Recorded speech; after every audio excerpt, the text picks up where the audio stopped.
Toastmaster, fellow Toastmasters, and distinguished guests. Good evening. Good evening. Have you ever been cooking breakfast for someone? You're halfway through, and they ask you, "Hey, can you make those sunny side up?"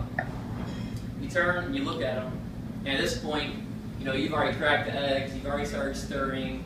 You put the eggs on low to medium heat. You look at them and you say, "What do you want me to do? Unscramble the eggs?"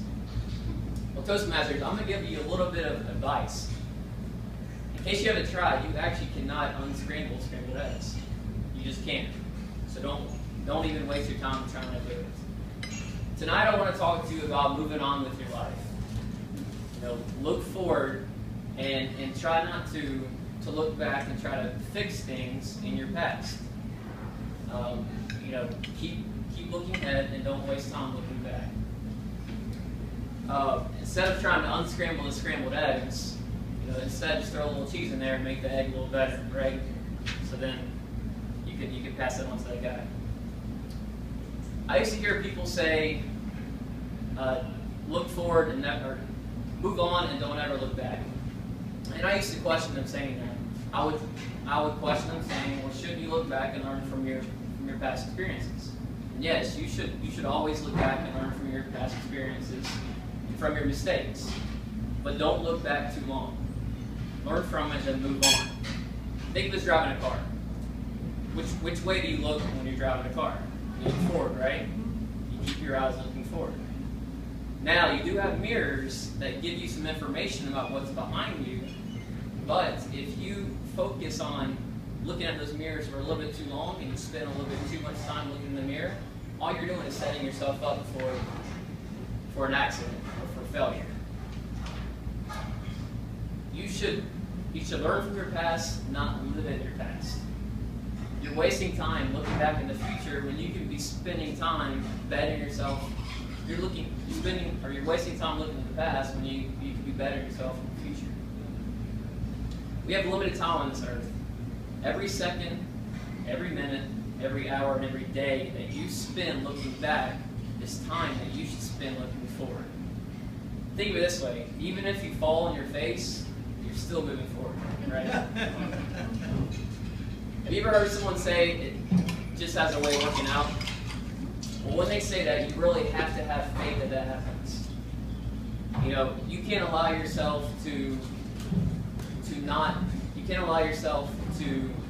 not believe that you can move forward with things. And these are all choices that we have. I actually go back to last week's Steve's speech, where he talked about taking positive, looking at everything that happens to you and taking a positive reinforcement of that. He was talking about the speech where he went to the car wash, and whenever he came out, he noticed a little spider web left on his car, and at that point, he could have gone back and said something, but he actually looked at it as a positive thing that happened. Well, actually, I can identify with that. Not the spider web left in the car, but that you should take something positive and keep moving on with your life. Actually, to Steve's credit, or to his speech, he could have actually, at that point, gone back and actually gone through the car wash and tried to get the spider web off. But if you're faced with a situation where you don't have the opportunity to go back and fix things, forget it and move on. You should never let your attachment to the past outweigh your confidence for the future. And lastly, I want to say this. Don't add a question mark where God has placed a period. I'm going to say it one more time. Don't add a question mark where God has placed a period. If you've ever taken a sentence and you've tried to change the punctuation at the end, you'll notice that you completely change the context and meaning of the entire sentence. But what I mean by this is don't dwell on past life events. Don't allow yourself to wonder why me.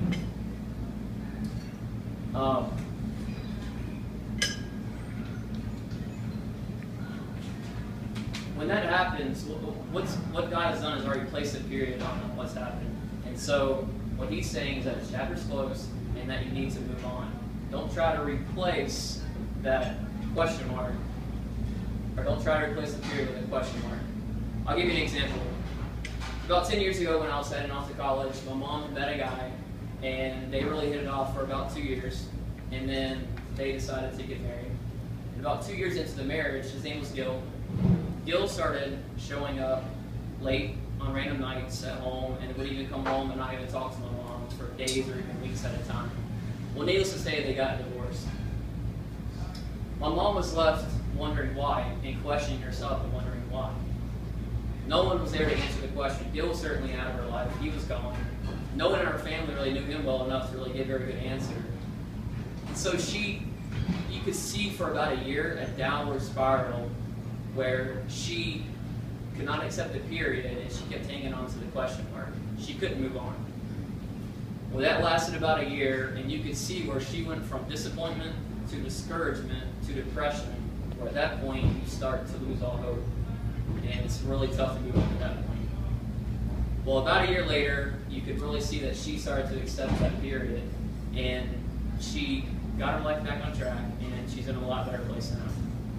So what I'm here to say to you guys tonight is that I encourage you all to keep moving forward. Don't waste your time looking back. Tonight, to help Diane with the camera right here, I'll look back at my speech, and I'll hopefully learn from my mistakes, but then I'll move on. The point where you begin to switch from looking at your past to learn from your past. The point where you begin to switch from looking to learn from your past to where you long for your past is where you need to make a conscious effort to really start looking forward and put your eyes forward.